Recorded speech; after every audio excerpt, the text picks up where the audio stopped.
14 votes in favor, 0 vote against, 1 abstention. The United Nations' most powerful body has passed its first demand for a ceasefire in Gaza. 2024. This must be a turning point. This must lead to saving lives on the ground.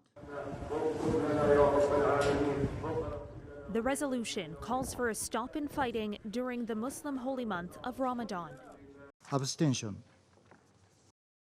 The U.S. abstained from the vote after vetoing earlier calls at the Security Council to halt a bombardment and ground offensive that's killed more than 30,000 people in Gaza. Israel's response to the October 7th Hamas attacks. But amid growing global pressure for a truce, as the humanitarian toll climbs higher, Washington stood aside, allowing this resolution to pass. Certain key edits were ignored, including our request to add a condemnation of Hamas.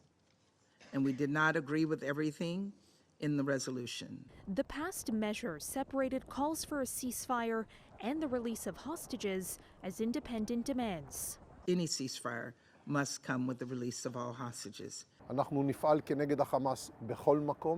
Israeli defense minister, who's in Washington for talks this week over U.S. support, says Israel cannot stop the war while hostages are in Gaza, appearing to suggest his country would not heed the resolution's call for a halt in hostilities. The resolution just voted upon makes it seem as if the war started by itself. Well, let me set the record straight.